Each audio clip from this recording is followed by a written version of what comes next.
नमस्कार दोस्तों, स्वागत है आप सभी का स्टडी विद 87 यूट्यूब चैनल पर। और हम यूपी SSSC से संबंधित यूपी पीईटी यानी यूपी पैट की क्लास चला रहे हैं। इस यूपी पैट की क्लास की आज ये 9वीं वीडियो है।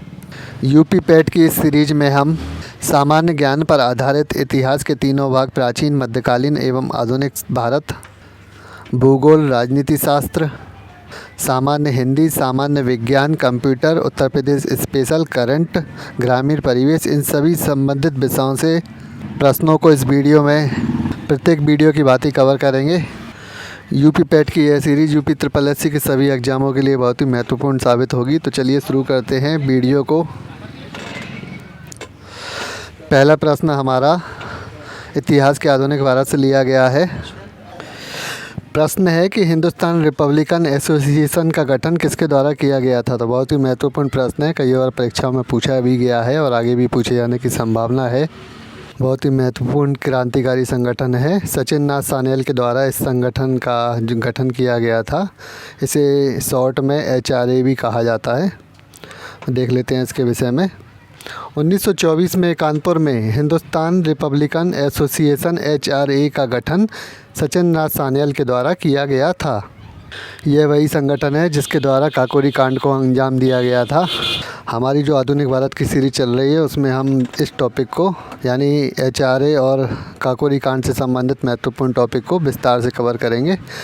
और इसके अलावा एक संगठन और भी है HSRA, जिसका नाम है हिंदुस्तान सोशलिस्ट रिपब्लिकन एसोसिएशन का गठन जो है 1928 को दिल्ली में भगत सिंह और चंद्रशेखर आज़ाद ने किया था। HRA का नाम बदलकर ही HSRA किया गया था। याद रखिएगा, उस समय भगत सिंह और चंद्रशेखर आज़ाद इस संगठन को मजबूती देते हैं और अपने तरीके से इसका पुनर्गठन करते हैं 1928 में। सचिन नाथ सान्याल के विषय में एक बात और भी याद रखिएगा, इनकी एक महत्वपूर्ण पुस्तक है जिसका नाम है बंदी जीवन। यह महत्वपूर्ण पुस्तक सचिन नाथ सान्याल के द्वारा लिखी गई है। चलिए देखते हैं अगला प्रश्न सामान्य हिंदी पर आधारित है। वर्ण और व्यंजन से संबंधित महत्वपूर्ण टॉपिक से अक्सर प्रश्न परीक्षाओं में देखे गए हैं। इन्हीं वर्ण से आधारित एक प्रश्न यह दिया गया है कि अंत्यस्थ वर्ण कौन से होते हैं। तो या, रा, ला, बा अंत्यस्थ वर्ण कहलाते हैं। अंत्यस्थ वर्ण कुल 4 वर्ण होते हैं। इसके अलावा 4 ही ऊष्मीय व्यंजन भी हैं। तो ऊष्मीय व्यंजन जो है सा, सा, सा और हा, तीनों प्रकार के सा के साथ है भी मिलकर ऊष्मीय व्यंजन बनते हैं। संयुक्त व्यंजन में याद रखिएगा, संयुक्त व्यंजन हैं जो 2 वर्णों से मिलकर बनते हैं, जैसे कि छत्र, ज्ञा और स्रा। इसके अलावा 2 महत्वपूर्ण वर्ण और भी हैं, अंग और आहा। यह दोनों ना तो स्वर हैं ना ही व्यंजन। इन्हें अयोग्य वहा अथवा नपुंसक वर्ण के रूप में भी जाना जाता है, तो याद रखिएगा। वीडियो आगे बढ़ाने से पहले कहना चाहूँगा, जिन लोगों ने अभी तक चैनल को सब्सक्राइब नहीं किया, इस प्रकार की वीडियो आगे पाने के लिए चैनल को सब्सक्राइब जरूर कर लें।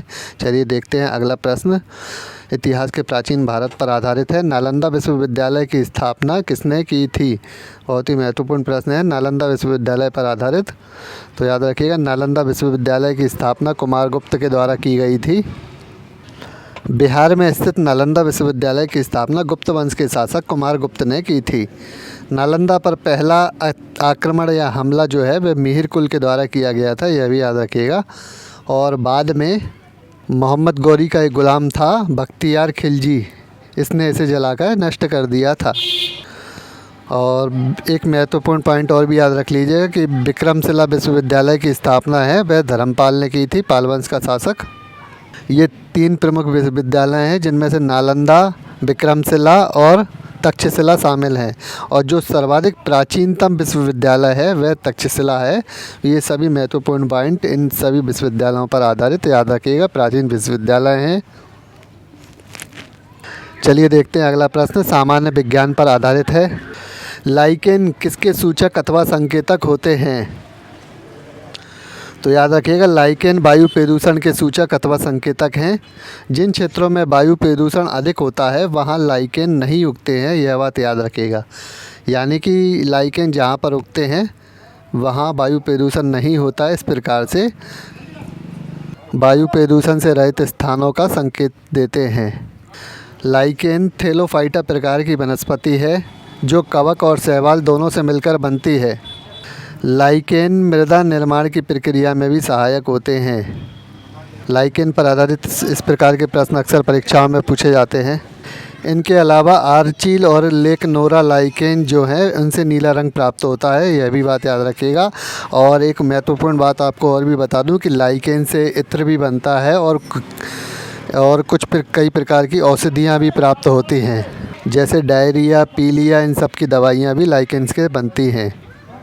चलिए अगला प्रश्न देख लेते हैं, राजनीति शास्त्र पर आधारित है, पंचायती राज व्यवस्था से संबंधित।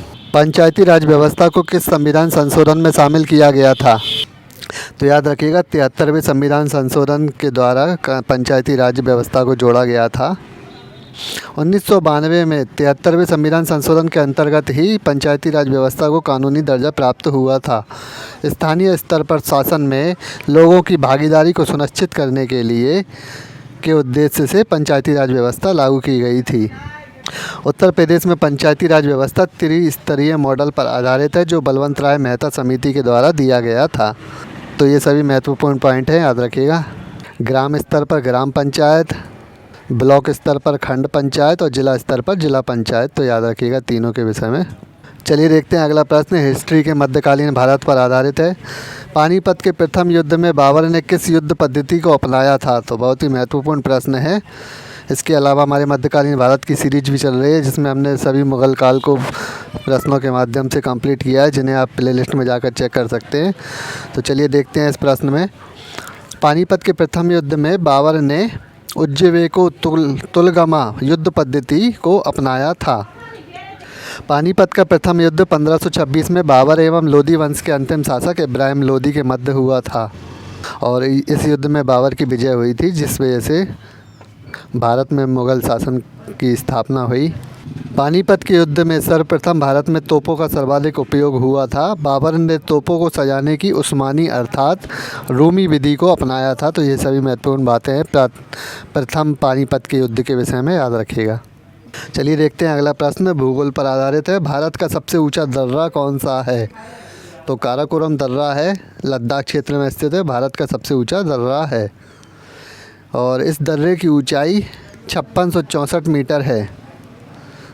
लद्दाख क्षेत्र में काराकोरम पहाड़ी पर स्थित है काराकोरम दर्रा। इसके अलावा कुछ दर्रे और भी हैं। श्रीनगर से लेह को जोड़ने वाले मार्ग पर जोजिला दर्रा स्थित है, जम्मू कश्मीर के निकट, याद रखिएगा। और इसके अलावा सिक्किम में स्थित नाथुला दर्रा 1962 के भारत चीन युद्ध में सामरिक महत्व के लिए जाना जाता है। इसके अलावा हमारी जो भूगोल की सीरीज चल रही है, उसमें हमने भारत के दर्रे, नदियाँ, हिमालय, भारत के तटीय राज्य, भारत की मिट्टी, भौगोलिक स्थिति, इन सभी पर आधारित वीडियो को कवर किया है।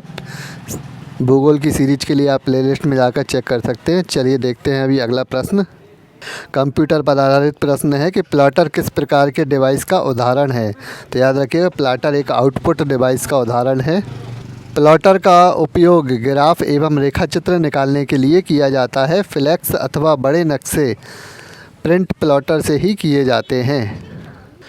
इसके अलावा monitor, printer, speaker, screen image projector, यह सभी आउटपुट डिवाइस के उदाहरण हैं। इस प्रकार से प्रश्न डायरेक्ट पूछा जाता है कि कौन सा डिवाइस आउटपुट डिवाइस का उदाहरण है और कौन सा डिवाइस इनपुट डिवाइस का।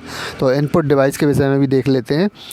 Mouse, keyboard, scanner, joystick, trackball, ये सभी डिवाइस इनपुट डिवाइस के उदाहरण हैं।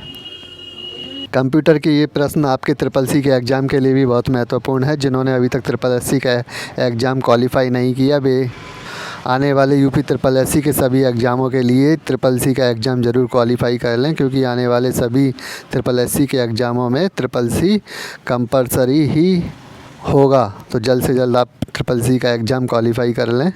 चलिए अगला प्रश्न उत्तर प्रदेश स्पेशल से संबंधित है। उत्तर प्रदेश का मैनचेस्टर किस शहर को कहा जाता है? तो बहुत ही महत्वपूर्ण प्रश्न है। मैनचेस्टर यानी वाणिज्यिक राजधानी। तो उत्तर प्रदेश की जो वाणिज्यिक राजधानी अथवा मैनचेस्टर है, वह कानपुर को कहा जाता है। कानपुर को उत्तर प्रदेश की इलेक्ट्रॉनिक एवं प्लास्टिक सिटी के रूप में भी जाना जाता है। भीतरगांव के ईंट का मंदिर भी कानपुर का प्रसिद्ध मंदिर है और कृत्रिम अंग निर्माण निगम भी कानपुर में ही स्थित है। ये सभी महत्वपूर्ण पॉइंट हैं कानपुर के विषय में। इसके अलावा एक चमड़ा उद्योग के लिए उत्तर प्रदेश के 2 शहरों को जाना जाता है, जिनमें एक कानपुर है और दूसरा आगरा। इसके अलावा हमारी चैनल पर यूपी स्पेशल सीरीज़ भी चल रही है, जिसमें यूपी के सभी वीडियोस में हमने उत्तर प्रदेश से संबंधित प्रश्नों को कवर किया है, जिन्हें आप प्लेलिस्ट में जाके चेक कर सकते हैं। चलिए देखते हैं अभी अगला महत्वपूर्ण प्रश्न। उत्तर प्रदेश और करंट की दृष्टि से बहुत ही महत्वपूर्ण है। उत्तर प्रदेश में विवादित ढांचा गिराए जाने के मामले में कौन सी जांच कमेटी गठित की गई थी? तो बहुत ही महत्वपूर्ण प्रश्न है। लिब्राहन कमेटी गठित की गई थी। उत्तर प्रदेश के विवादित ढांचे को गिराए जाने के बाद जो जांच बैठाई गई थी, उसके लिए लिब्राहिम कमेटी गठित की गई थी। 6 दिसंबर 1952 में जब विवादित ढांचा गिराया गया था, तो उस समय प्रधानमंत्री नरसिंह राव थे और उत्तर प्रदेश के मुख्यमंत्री कल्याण सिंह थे। 9 नवंबर 2019 को सुप्रीम कोर्ट के द्वारा 5 सदस्यीय चीफ जस्टिस की टीम ने अयोध्या राम मंदिर निर्माण पर फैसला सुनाया था। इस फैसले में निर्मोही अखाड़ा और शिया बोर्ड का दावा खारिज कर दिया गया। इसके अलावा यह भी याद रखिएगा कि सुन्नी बोर्ड को अलग से 5 एकड़ की जगह दी गई है इस आदेश में, इस ऑर्डर में। तो राम मंदिर अयोध्या से अक्सर प्रश्न यूपी की परीक्षाओं में पूछा जा रहा है, तो याद रखिएगा इन सभी महत्वपूर्ण बातों को। तो ये महत्वपूर्ण 10 प्रश्न थे जो हमने इस वीडियो में कवर किए। इसी के साथ इस वीडियो को समाप्त करते हैं। इस प्रकार की वीडियो आगे पाने के लिए चैनल को सब्सक्राइब ज़रूर कर लें और वीडियो पसंद आती है तो लाइक कमेंट भी ज़रूर करें। धन्यवाद।